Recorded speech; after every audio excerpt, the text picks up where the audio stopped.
Aliawo etuvude wa Rain era Rain twagala ogamba congratulations twagala ogamba pastor manyidwanga Joshua Senyonga, congratulations upon your wedding. It was slick, Stuart and Roger. Omukolo gwadde gwamanyi nnyo era nga gwa tabu. Wabula ebyo nga bikyali awo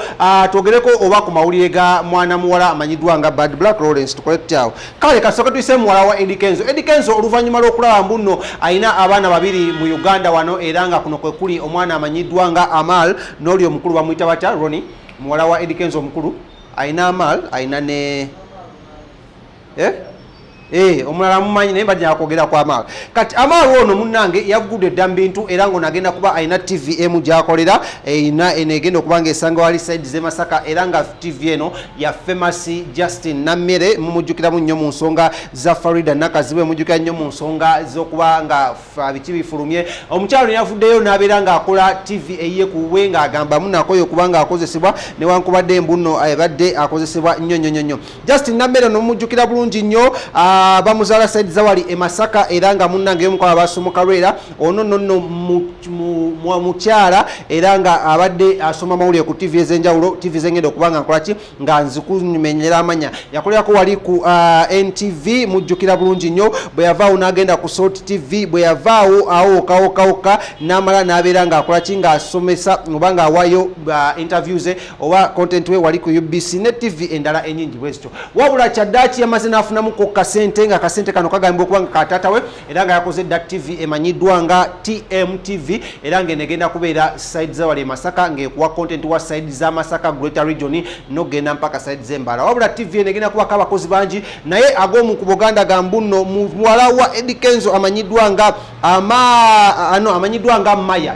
ayina Amal ne Maya amanyiddwa nga Maya Musuzza agenda kuba nga y'omu kwabo ababeera bapresentinga kids show ku TVN emanyiddwa nga TMTV era nga kigenda kuba becoming very soon awo lwaki yamuwadde opportunity ono because ayagala kubanga abaana abahairinga from Masaka abeera nga akola kinga ate abawa platform okubanga bakolaki okubanga batumuka ate nga babako nabo engage bekoleramuko erinya mujjukire muno Musuzza yomuko aba representing ze Masaka to the fullest era nga ate representing nnyo so Namere ono mu kiwandiko kyavuddeyo n'abeera nga yebaza abantu abali sedzali Masaka yagambye mwebale nnyo mwebale ddala era tuyogeyoge kubanga naffe wane Masaka tugenda kuba tukolaki tutandikawo TV eyaffe era nga TV eno tegenda kubeera side ze Kampala aba TV eno tugikoze okubanga ewa banna Masaka naddala abaana abasomye ebintu by'amawulire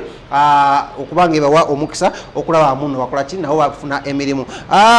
ono etegenda kubeera wala nnyo egenda kubeera wali wamanyiddwa nga mu Kizungu Masaka City era nga wegenda okubeera nga webeera era nga ebiragayo biraga muno ye Eddie Kenzo omusajja musanyufu nnyo olw'okuba muno abantu abava mu side zaabwe eze Masaka batandise okuba oba bannabuddu batandise okuba nga bakolaki beerowoozaako n'okulaba muno bakolaki bedevelopinga era nga yina mmere yatandise dde okuba nga akolaki atandika okusasula era nga TV eno eri kubeera nga ekolaki ng'eri ku testing signal oba testing signal 1 2 2 2 2 3 okulaba muno mwana muwala amanyiddwa nga Maya atandika okuba nga akolaki nga akola ku TV eno ng'era aweereza content w'abaana abato abakka wansi w'emyaka 18 wabula weerabira muno waliyo Amal Musuzza yoli abeera ne ye mwana wa Rema then Maya ye mwana wa Kenzo eyasookera ddala era omukulu nga bwenjogera webuto wabula bibadde bikyaliwo ebito era nga twagala okuba nga tumwebaza olw'okuba muno avuddeyo okukola ekintu ekikola ekinene ng'ekyo sigenda kubanga neerabira kubanga njogera ku mwana mulenzi amanyiddwa nga Dr. Jose Chameleone bambi embeera mwali tekyeraliikiriza nnyo